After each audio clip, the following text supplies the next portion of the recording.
Hey guys, welcome to the ATP project. You're with your hosts, Steve and Nick. Steve, I was a lisp then. You got a lisp. Lisp. That's right. We're not talking about lisp today. We're talking about other muscle groups.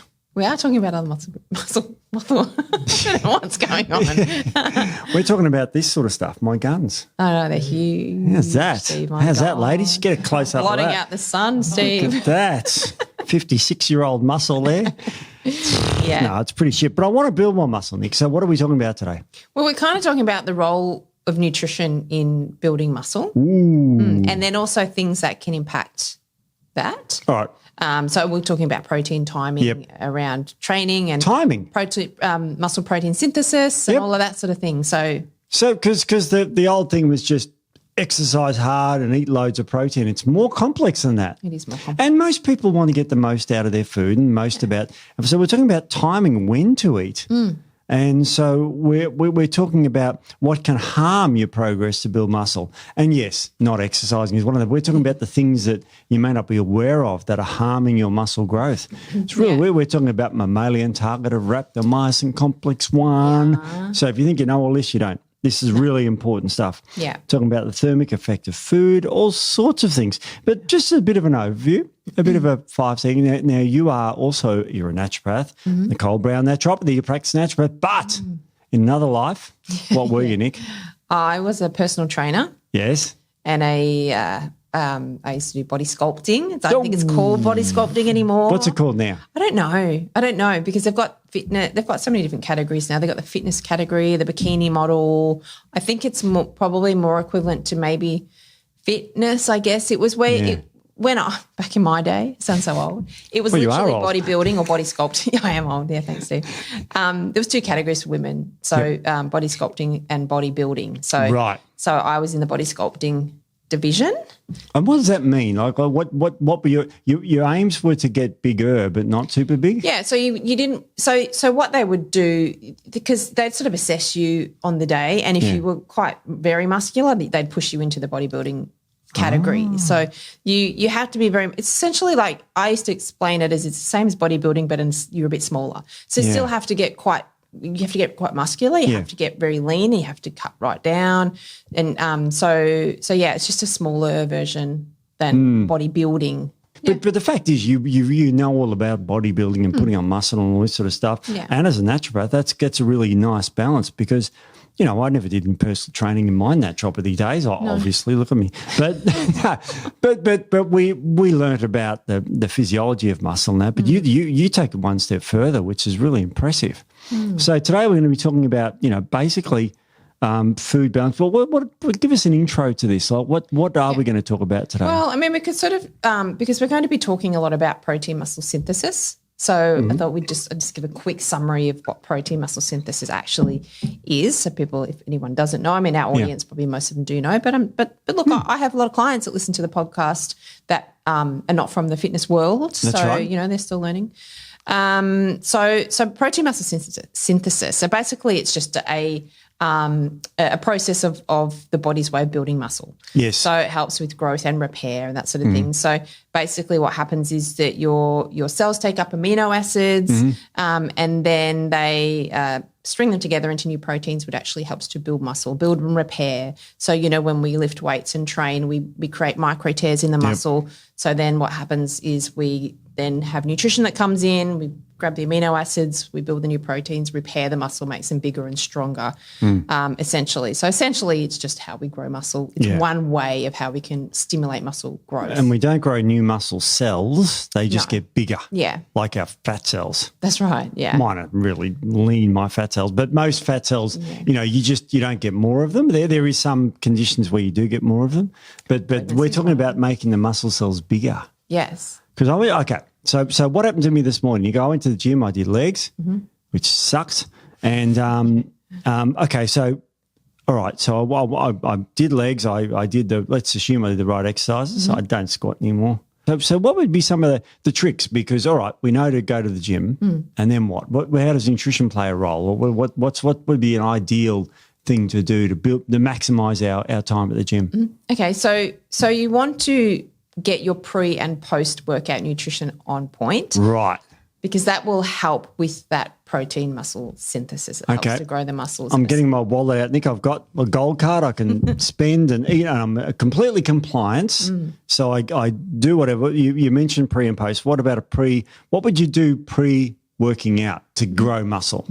Okay, so, and this is probably something that I see probably more in women as a mistake than men, but some men that I've seen in clinic may do this as well, is they'll get up and they'll go and train fasted and then they'll come home, and then because the fasting thing is still, people still are on the fasting train, a lot of people, and so they will get up and train fasted, which is fine. I used to train fasted, to be honest, when I was younger, and I actually did fine with it. Now I'm older, I can't train fasted. Really? Because my muscle, I don't sustain the muscle that I did. But I'm in a different hormonal profile now, so I am more inclined to insulin resistance. Oh. So I need to have this nutrition on point.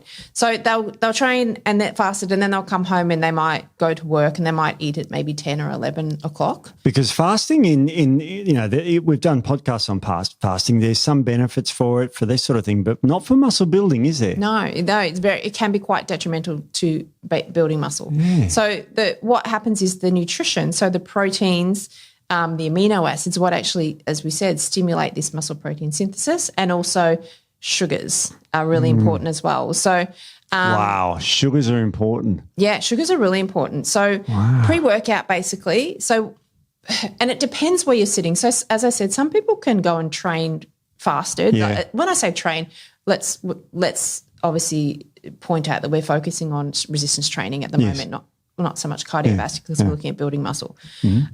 So talking about resistance training, so some people can do resistance training fasted and actually be okay. So if you have a really good balanced hormonal profile, men can do it sometimes.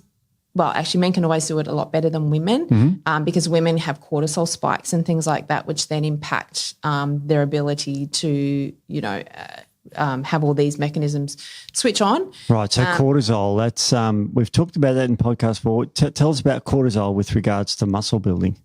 So cortisol can blunt that effect of protein muscle synthesis or muscle growth, because it switches on. So it also switches on that inflammatory process as well, which basically will then impact your mitochondrial function, which is your energy production, and your ability to take in the amino acids into the cell, so that mitochondrial cell, that's also blunted as well. So that can have an impact there, and it's also catabolic. So if you're doing it every day. Catabolic meaning breaking down? It'll break down your muscle rather than build up your muscles. So it's a very catabolic hormone. It's a catabolic hormone. It's a stress hormone, and short-term stress is sort of what it's designed for. So if you're getting chased by an animal in the olden days, we want to release loads of cortisol, so our muscles break down to release sugar. We've got sugar to burn. We can outrun the animal or outdo the fight, and you get back to your cave, you're safe, and then you can go anabolic again. But while you're stressed, it's incredibly difficult to cause muscle. And there's a great paper on here. And I'll just read you the title so you can comment on this. Chronic stress induces type 2B skeletal muscle atrophy via inhibition of mTOR. But a lot of stress causes atrophy of the muscles and increases fat mass. So it's a nasty thing, chronic stress. But chronic stress in humans is abundant. Yeah, it's everywhere. 100%. And stress. Training is a stressor. Yes, it's a hormetic stress, which is actually a beneficial stress. Yeah.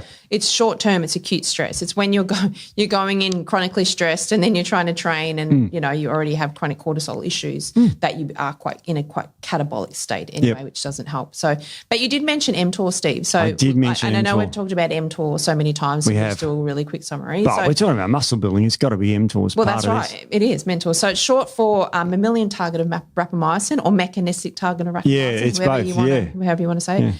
So this is basically is our switch for muscle building. So it is switched on when there's nutrition coming in, particularly proteins, and that can help with basically building muscle. So mTOR when you're feeding, and then we're going to talk about AMP-K when we talk about, because I'm going to do a little bit of a spiel about fasting for training. Oh, yeah. AMP-K is kind of the opposite. We've talked about this previously in the longevity podcast, the seesaw. Yep. mTOR is when you're eating, and then AMP-K switches on when you're fasting to sort of conserve that muscle and get those nutrients out that you need when you're not eating. But basically, mTOR helps with building new muscle, so works with that protein. Well, that's our friend today, and mTOR is stimulated by all sorts of things. Branched chain amino acids do it, and there's branched chains in whey and collagen protein, and you know, it's some collagen proteins they boost up the. They add the branched chains for this particular purpose. Leucine. Some good quality. Some good quality collagens have leucine added, yes. So don't look for those. Leucine, isoleucine and valine. And branched chain amino. All the branched chains. Who would do that? Anyway. Yeah. So pre-workout. So do you do pre-workout? Or do you do any sort of nutrition before you go and train? Oh, it's a caffeinated beverage drink. Oh, right. Okay. So you I'd say which one. So you do like a stimulant? I have to. I'm old. Okay. Yeah. I do it in the morning. I was at the gym at 5 this morning doing legs. I need all the drugs I can get. Yeah. I would have done a line of coke. I need all that stuff. I don't do cocaine. It's funny because the pre's and all that sort of stuff. I remember if I do like a caffeinated pre-workout and have about half a gram of caffeine, a high dose, I can sit there putting my shoes on and I'm sitting there going for a run or the gym. I'm going, I'm tired, and you know, so it doesn't make me nuts at all. Yeah. I mean, I'm not drinking caffeine now. This is a creatine drink with magnesium in it, but it's it's for some people it works great. Some people it doesn't. Yeah, and so you do a pre-workout stimulant, but do you do any proteins or anything like that? I don't. Or you do just a stimulant? I don't. I've done it before, but I don't anymore. But I know it's a good thing to build muscle. It's interesting because male, female. Yeah. It's interesting. So as I said, I will always do a very small amount I'll do protein and creatine before I train. Right. Around about 30 to 40 grams of protein before I train in a shake, obviously, so it's quick digestion. And is it in the morning you do yours? Yeah, so I'll get up and train at generally about 5. Yeah. So I will take I'll take some protein and creatine around about 30 minutes beforehand, because the protein it's fast absorbing and that sort of thing anyway. But if you're having food, so I mean it depends if you're where you're sitting, where you're training. Yeah. If you're getting up at 4 in the morning to train, you don't want to sit down and have a big breakfast before you go, right? Oh, I couldn't. But some people, I mean, ideally I'd like to train mid-morning, but I just don't. It doesn't work for my day anymore. I did the best when I used to train mid-morning after I'd had breakfast. But now we've got things like jobs and stuff. I know we've got jobs. I mean, I've always had a job. But in an ideal world, I mean, if you are not working, you can actually do that. It's funny because on Sunday, I came back from a camping trip and I trained mid-morning. Very weird for me because normally, but I lifted more. Yeah. I was eating breakfast, just eggs and stuff. Yeah. So, you know, and I waited an hour or two and I went to the gym and I was stronger. Yeah, I'm stronger and I'll put on muscle quicker when I have a good meal. But at the moment it's just not working. It's also very hot and I have my own gym which is not air conditioned. So it's hot. So I have to train before the heat kicks in. Otherwise it's just a sweat box. Slumming at the gym with all the other sweaty bodies. Yeah, that's right. So you got your own gym. Yeah, no, well, only because there's no gyms in the area, so I had to create my own. But yeah, so I will have I'll have 30 to 40 grams because I'm older. Yeah, and as I said, my hormonal profile now is not conducive for muscle building. Yeah. So I have to actually up my proteins and all that sort of stuff. So, but 20 to 25 grams of protein before training can reduce the muscle protein breakdown, and it switches on that mTOR. Yeah. It offsets cortisol's catabolic effect as well. So if you're getting up, obviously cortisol gets you up in the morning, and then particularly women, we've done an episode on fasting before and how women fasting affects women. But if they're, as I said, that cortisol profile can be quite different for women, and particularly in different hormonal phases of the month as well. Yeah. So if they're already getting up, their catabolic, their cortisol's shot up, and then they go and train and they're still catabolic, then that's going to impact that activation of the mTOR as well. So having some protein before training, so 30, depending on what you're having. So if you're having a meal, not a shake, then you probably want to do it at least an hour before. Yeah. But yeah, so having some sort of protein intake, some sort of amino acids before you train can reduce muscle protein breakdown significantly. That's good. But, okay, so let's say, and I'm just trying to play devil's advocate a bit, say that the protein thing you're sort of going, you're umming and ahhing about. What if you had just branched chain amino acids? What do you think about that? Because they can be drunk as like a cordial. Yeah. Well, I mean, you're getting your leucine in there, which is really important. That's the main thing for sort of switching on that muscle protein synthesis. And the valine stimulates insulin, which that's right. We're actually going to sort of talk about that. But insulin's not a terrible thing when it comes to exercise. And extremely important. Carbohydrates are very important, and this is probably another mistake I see, particularly women, I guess, because the majority of people I see are women, and even when I was training a lot of female athletes and things like that, and females that wanted to compete. And it's the carbs. It's being scared of the carbs. But carbs are incredibly important for muscle building, but it's the right timing that you have to have them. So you have to capture that window where your body is just going to take up all that sugar and put it straight into the muscle for repair. So that's really important as well. So, but pre-workouts, pre-workout sort of nutrition would be some sort of protein. And as I said, I do creatine as well. So I actually find that helps me lift a bit better. Believe it or not, I feel the difference. Wow. I just do 5 grams of creatine in there as well. So that'd be so long as you get your protein in there, and if you're doing a pre-workout, a stimulant, you can add your protein in there as well.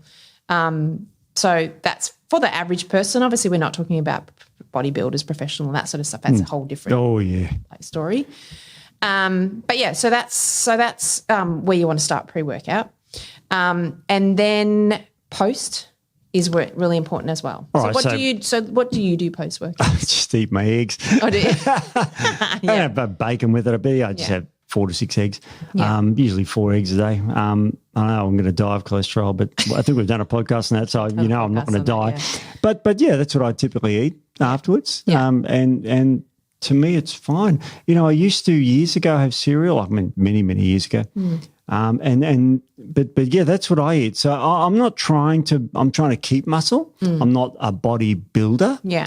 But I've got, I like to keep the muscle tone on there. But what would you recommend if I wanted to build more muscle? What would I eat? So what you want to do is post-workout, you actually want to get that protein in there again. Yep. So I do, say for myself, I will do another 30 grams. I'll do about 30 grams post-workout because the way my day is set up, I can't eat breakfast straight away. I have to go and do other things and then come back to breakfast a couple hours later. You're talking about puppy dog? I don't want my dog. So that takes an hour and a half.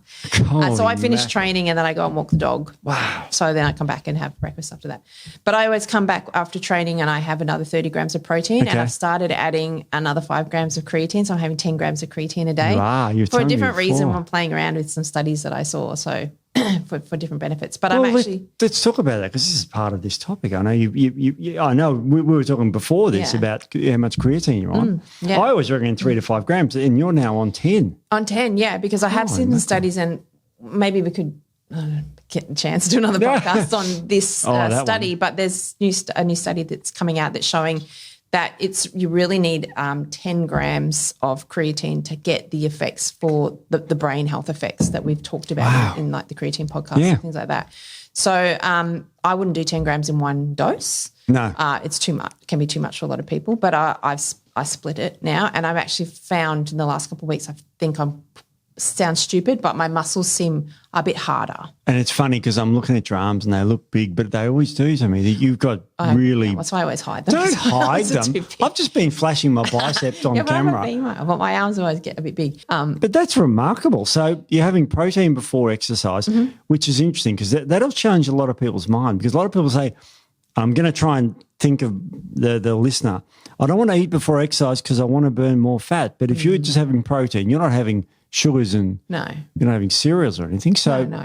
Yeah, and you've got the studies there that it puts on muscle, reduces cortisol. Cortisol's bad when excessive cortisol for fat gain. Yeah, terrible. Yeah, it's exactly right. So you can start to gain weight, particularly around the middle, and break down muscle. So it's really not that good. So then you want to have carbohydrates post post-workout. So The enemy. because carbohydrates spike insulin. Okay, well, this sounds bad, but go on. It does sound bad, doesn't it? But in this context, this is what you want. So this is the time when your muscles are like hungry for sugars to repair, right? That's what help with recovery. So insulin will shuttle amino acids into the muscle cells via GLUT4, Steve, which is a little receptor that comes out and grabs. Sucks your amino acids and carbohydrates in. Yeah. GLUT2 is in your liver. So we're talking GLUT4, which is a muscle one. Yeah.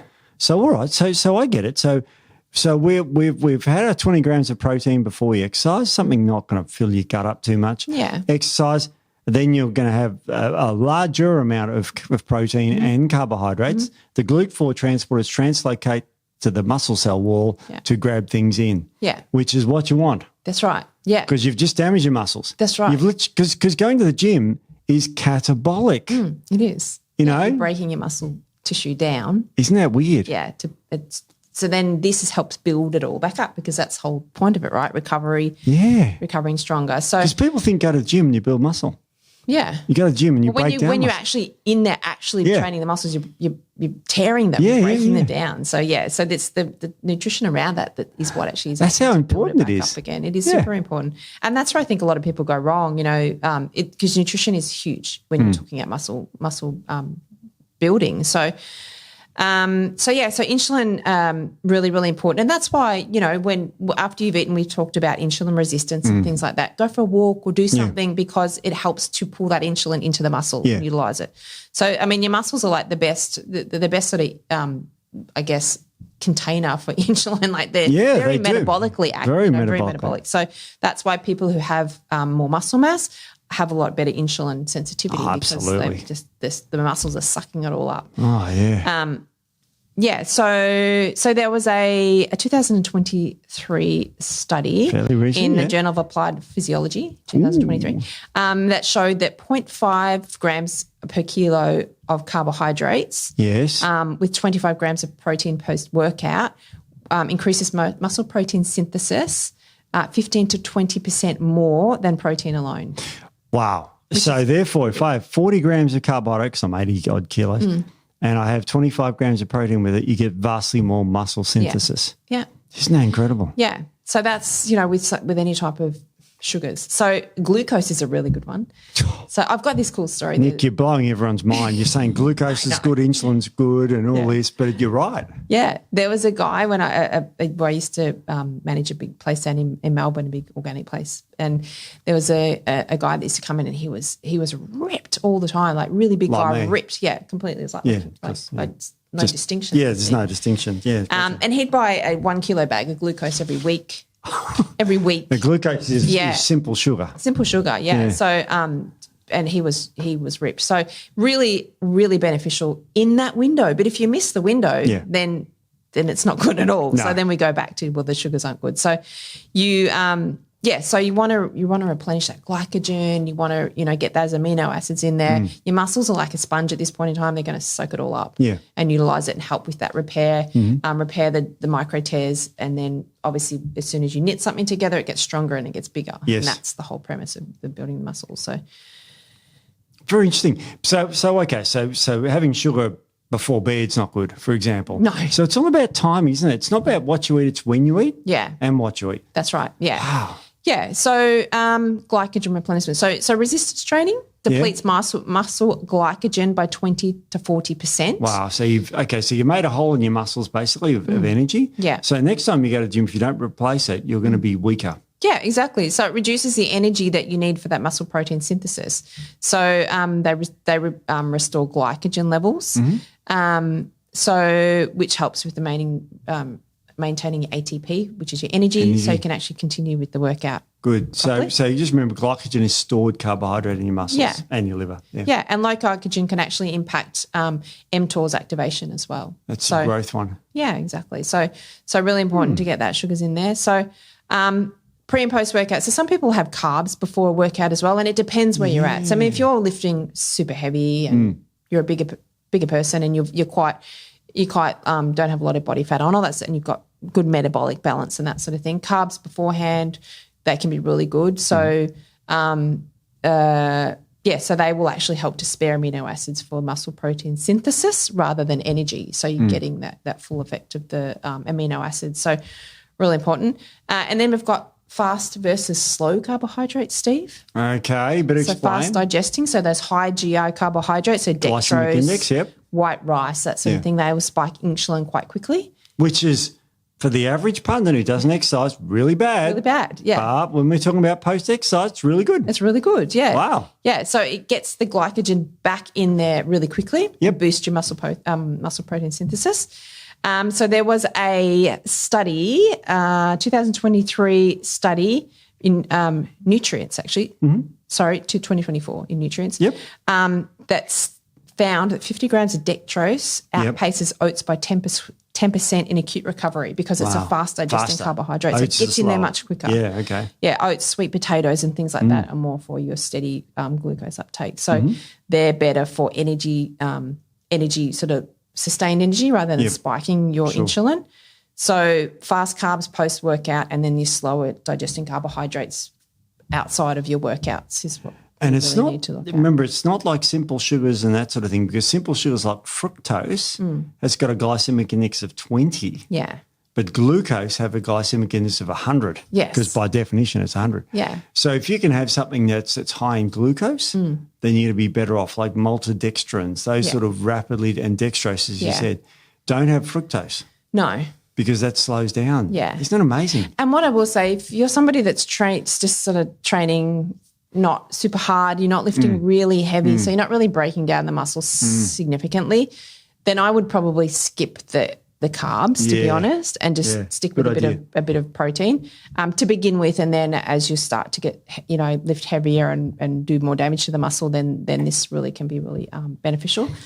So, so that's this is what I see is probably the biggest mistake, as I said, a lot of people who aren't really seasoned at training will make is in that, like, the complaint is I can't put on muscle, or I seem to be losing muscle, or my body's composition is not changing. I'm exercising a lot, but they're exercising fasted. They're not repairing their muscles with good nutrition afterwards. They're fasting for hours afterwards. They're missing that anabolic window, which is sort of 2-hour window post, or 2 hours either side is sort of that anabolic window before and after. So they're missing that window completely. And so they're either having their nutrition outside of that, which then is not going to have the same impact, or they're not having the right nutrition anyway. So that's probably the biggest mistake I see when you're trying to build muscle. Is it's like I can't build the muscle. So it's really hard. I mean, as you said, it's as we age. I mean, when I was 18 and that, you put on muscle really easily. Look, it's pretty easy. Oh, I shouldn't say that, but it is. When you have a good hormonal profile, it's a lot easier than when you're older, male and female. Yeah, sorry. I mean, males obviously it's not as dramatic for males when they sort of get older as it is for females, because females lose that estrogen, which is anabolic. Whereas and men progesterone, and progesterone. Men can lose testosterone, but it doesn't flatline whereas women it can just about flatline. Yeah. So there's ways that men can kind of maintain their testosterone a little bit, and testosterone replacement is widely accepted much more than HRT for women. It's funny you think that. I mean, there's a mate of mine who I caught up with yesterday. He's 70 and he's got all the symptoms of low testosterone. And his doctor said, well, we can test, because I said to him, get a test for it. And he said, and the doctor said to him, well, we can test for it, but there's no treatment for low testosterone. And I said, what about trying a new doctor? What's that thing? Testosterone. But they're still resistant. Now, this is an average GP on the Gold Coast, so he's not an endocrinologist. But isn't that scary? To me, that's bad medicine, because if you've got low insulin, say you type 1 diabetes, you give the hormone insulin. You got low thyroid, you give thyroxine, low thyroid. You got low testosterone, oh, forget that shit. It's like, what is going on in the brains of that? And I wonder if it's because the guy was 70 that he's thought, well, don't worry, you're 70 anyway. I wonder if that was his mentality. Yeah, but that's a terrible mentality. Because I have clients who are on testosterone and they're getting it from their doctors. It's not overly hard. Yeah. And, not testosterone to get their levels up a bit, not for, we're not talking anabolic type stuff. But there's also natural ways you can support muscle. Oh, yeah. Testosterone, sorry. there's herbs and things that you can take. Absolutely, there is. There's well-researched herbs. Tonkat Ali and things like that are quite good.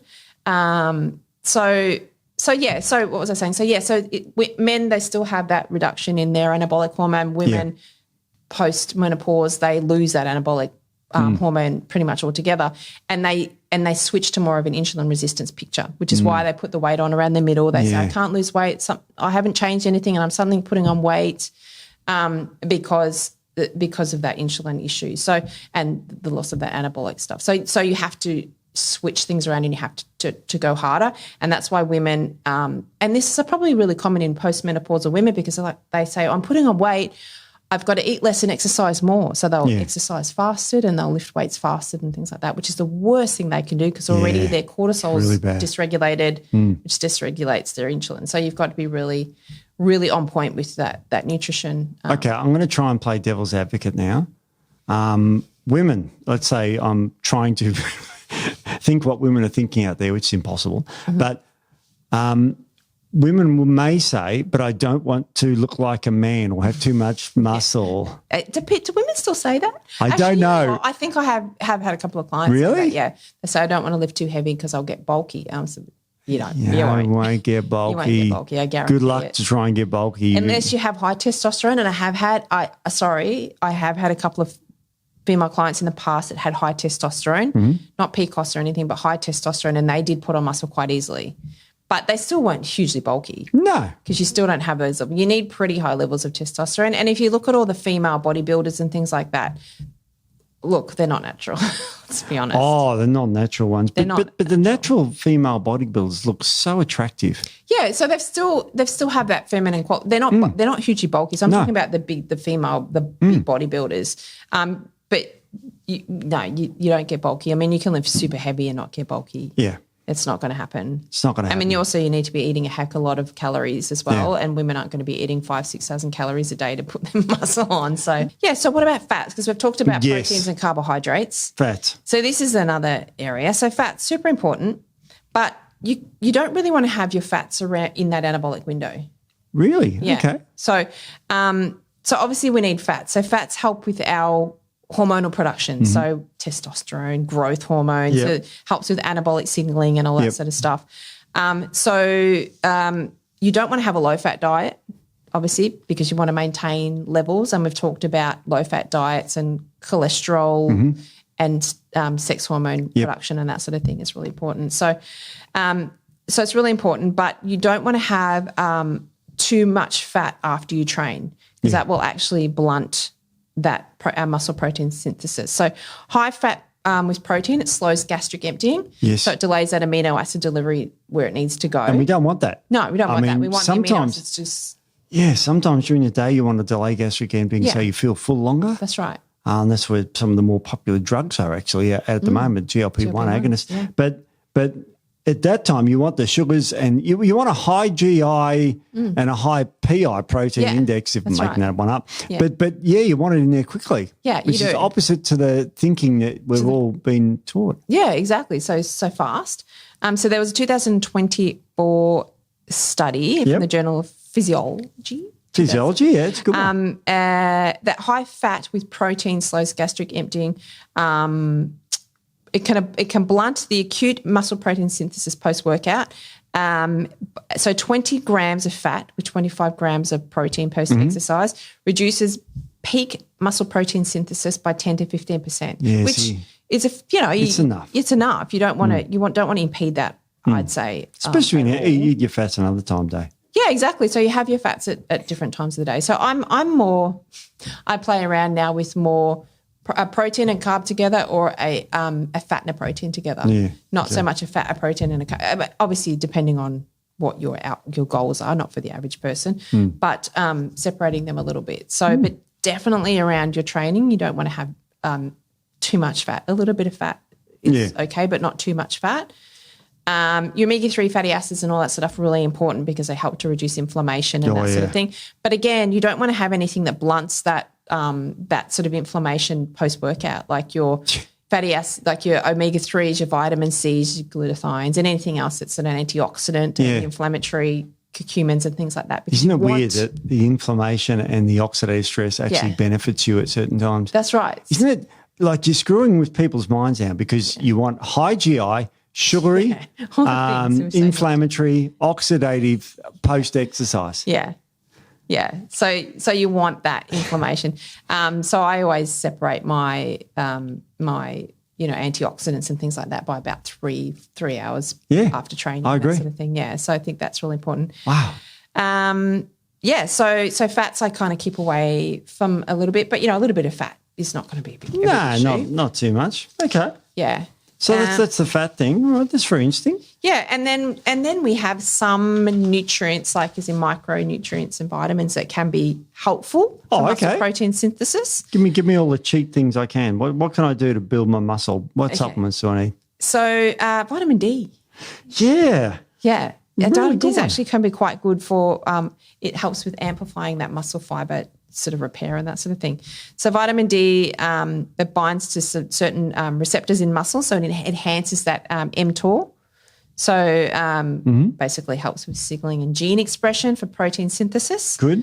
It also boosts testosterone a bit as well, which is obviously good for muscle protein synthesis.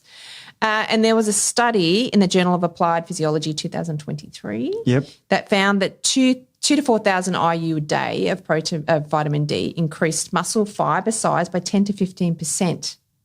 So just that? Just that. And a deficiency of vitamin D cuts muscle protein synthesis efficacy by 20%. See, I mean, we're all being told to keep out of the sun, so we're all got to watch the supplements. Yeah. I don't keep out of the sun. Look how brown I am. No. You are very brown, yeah. Brown as a berry, Rich. You are. As they say on the – but I mean, like yesterday I swam during the day in the sun. Yeah, I think, we should – I was building muscle in two mechanisms. I was doing exercise and I was getting vitamin D. Exactly. Nice. All right, how else can I cheat? Magnesium. Oh, good. I just drank some. Yeah. So magnesium, obviously, it helps with fueling our mitochondria, ATP production. So essential for ribosomal elongation during the muscle protein synthesis. We all want elongation, Nick. That's right. Stabilizes the mTOR activation, and I'm just going to keep talking over that. Please keep talking over that. And reduces cortisol, obviously, which inhibits protein synthesis. Nice. There was a trial that showed 400 milligrams a day enhances muscle recovery and muscle protein synthesis 10 to 15% better. Wow. Than no. I just had 320. Magnesium. Oh, well, there you go. I Close have enough. I reckon I'd have 900 milligrams a day. Huh. Yeah, I have a lot of magnesium. Wow. All right, you beat me. Yeah, I do. But some people can tolerate that and some people can't. My partner can take 150 milligrams and gets squirts. Oh, so really? He can't do much magnesium at Wow. all, yeah. Some people are like that. Zinc, obviously.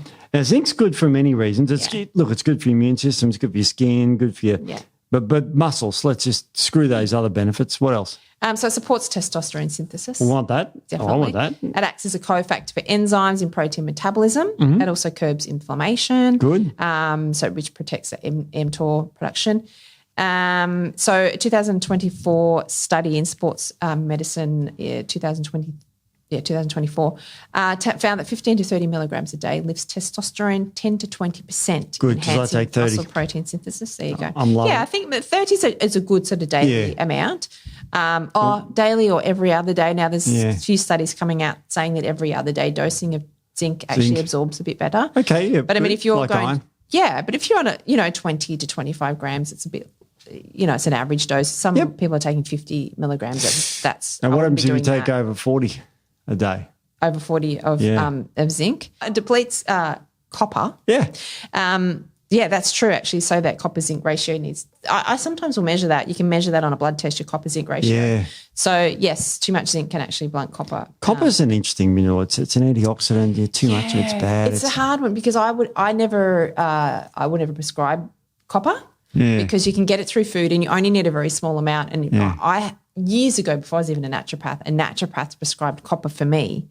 And I had horrendous effects from it. Really? Yeah, I did not feel well at all. So because you can get copper excess and it's called Wilson's disease. Yeah. And that's real bad. Yeah, definitely. So wow. So that's right, depletes copper.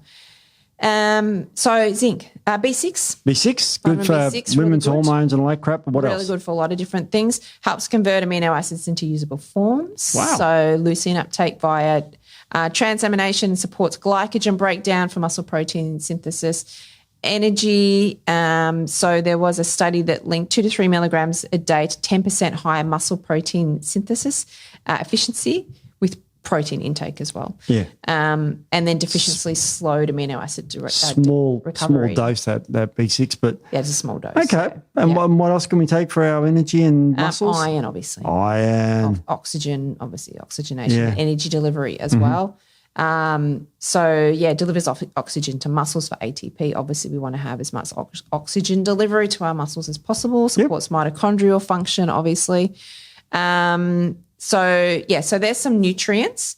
And then outside of other nutrition, lifestyle factors. Oh, what are they? So sleep, gut health, all of that sort of thing. I've got a big paper on sleep here. Oh, good.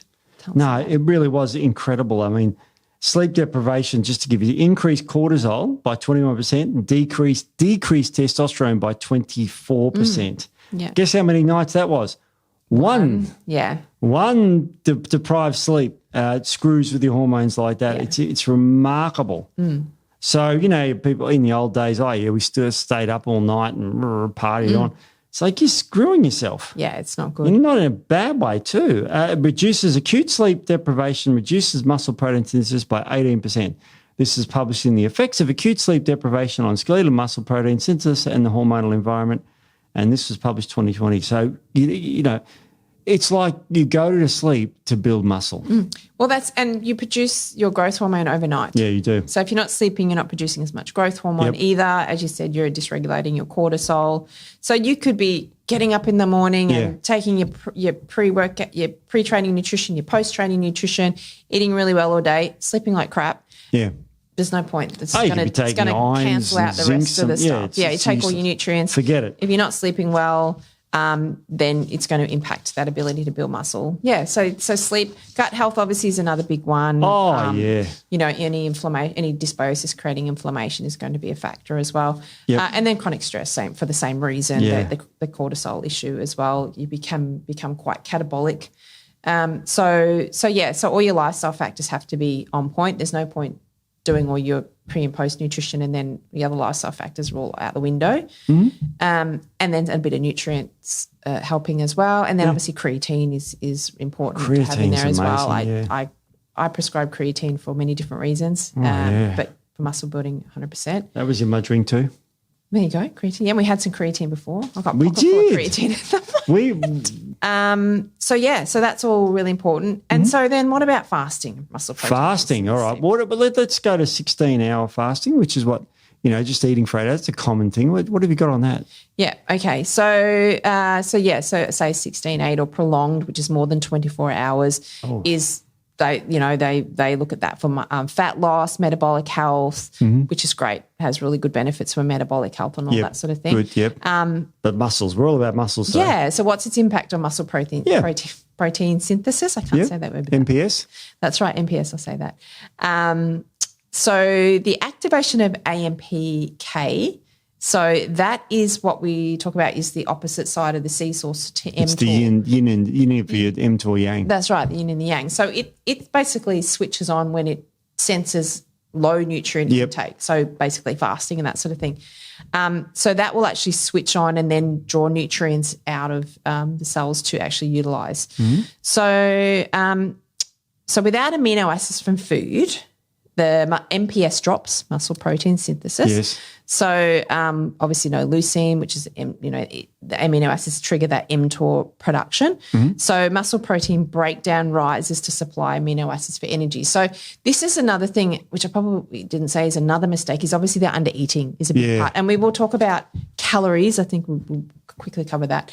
Your calorie intake for the day. And this is probably bigger for women. They just don't eat enough calories to build muscle or to maintain They're muscle. worried about weight. Most women, not most, but a lot of women are worried about weight. Men are, but less degree. Yeah, so they're catabolic to begin with because they're not eating enough calories. So how are you supposed to build muscle when you're in a deficit, deficit, right? You become, and I was like that back in the day as well. I would train a lot. I saw photos of you super lean. Yeah, really lean. And I trained a lot. I ate a lot, but I also trained a lot. So I was still in a deficit. So there was times when I was quite catabolic. And that's really common for women. It's like, I can't put on the muscle. And it's like, well, you're probably not eating enough as well. So the fasting, that's basically putting you in a catabolic state with not eating enough. So there was a 2023 study from the Journal of Applied Physiology again that found a 16-hour fast reduces basal muscle protein synthesis by 20 to 30% in untrained adults. That is untrained adults. Post-exercise fasting blunts the most muscle protein synthesis spike by 15 to 20% versus a fed state. Jeez. So it's fairly significant, right? So then the AMK activation, so that's the fasting lowers your ATP, which is your energy production, so that raises your AMPK. Which inhibits mTOR, obviously, because you're not eating that sort of thing as well. So that shifts energy from a growth state to a conservation state. So you're not actually growing when the AMK is actually activated as well. So there's that. But then a 2024 trial from the Journal of Strength and Conditioning, 2024, showed that AMPK peaks after 12 to 16 hours of fasting, cutting muscle protein synthesis 25% when they did muscle biopsies. So post-workout AMPK delays muscle protein synthesis recovery by 1 to 2 hours. All right. So fasting... Yeah, so you're eating of 20 grams of protein before, almost first thing in the morning is really clever because it'll stop AMK. Yeah. Which, nothing wrong with AMK. Oh, look, it's great. Yeah, but it's just, we're trying to build muscle. Well, that's right. And as we've said previously, you don't want to have mTOR activated all the time anyway because it is a growth protein. So if it's going to grow muscle, it can also grow other things such as tumours and things like that, right? So you don't want to be having that activated all the time. You want to have a good balance throughout the day of, eating windows, fasting windows. A good healthy day could be 4 to 5 hours between meals. Should be easy to do for most people. And I get so many people that say, I can't go more than a few hours without eating 3 hours. I get the shakes, I feel sick. And that's because they're not insulin sensitive. Correct. They're metabolically inflexible. So you should be able to go ideally 5 hours between meals. And then obviously overnight, I usually like sort of a 12-hour, minimum 12-hour fast overnight. Just want to put that in my normal perspective. I ate breakfast about 6:30 this morning. I haven't eaten as well, apart from the snacks we had. And lunchtime is about midday. So, so that's about, I haven't struggled. Yeah, no, it's pretty, I was going to say 6 hours is difficult, but I've almost done 6 hours. Yeah, it shouldn't be. And as we've talked previously, it's good for digestive function if you go longer because it activates your peristalsis. Your migrating motor complex. So it helps. And as if you're fast, you can actually have more bowel movements than if you're eating all the time because that MMC switches on and sweeps everything through. So, so it's good to have those fasting times, and it's good for that that AMK mTOR sort of seesaw to be balanced as well. So what's some, give us some takeaway messages here because we've got to sort of wrap this up and we're running out of time. But what are some of the practical takeaways, that some of the philosophical summaries that you would, advise people to do, men and women? We're talking about muscle building. Yeah, okay. So the ideal day, you start off, you have your 20 grams protein? Yep, you'd have 20 to 25 grams of protein, depending. I have 40, but I'm older. Oh, my God. I mean, it depends. I'm trying to get a lot of protein in. But 20 to 25 grams pre-workout, pre-training with maybe some creatine. Some people prefer to have creatine afterwards. I like to have creatine before I always and thought after. before, but then some people say after. But I'm a before type of person. I'm a before type of person. I'm now adding it afterwards just to see how it all goes. But before and then if you're doing any pre-workout stimulants and things like that. And then post-workout, obviously depending on your workout, how hard it was, how heavy you've lifted, all of that sort of thing. Your protein, I do creatine again, and some sort of carbohydrate, some fast digested carbohydrate to spike that insulin.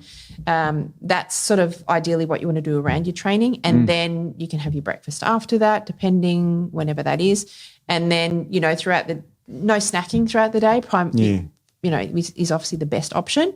And then sort of spacing 4 to 5 hours between meals, and then having a minimum 12-hour fast overnight. Right. Making sure you're sleeping really well, because if you're not, then you're not going to be building muscle very well the next day. And making sure your stress is under control. Otherwise, you're going to be in a catabolic state anyway for the majority of the time. Gotcha. Make sure you're eating enough is the next thing as well. So you want to work out your ideal calorie intake, so that you need to be, depending on if you're wanting to build muscle, you want to be in a little bit of a surplus, or at least having the right amount, not in a deficit. So 2 grams of protein per kilo is the standard thing that we sort of tell people. But for building muscle, what would you push it to?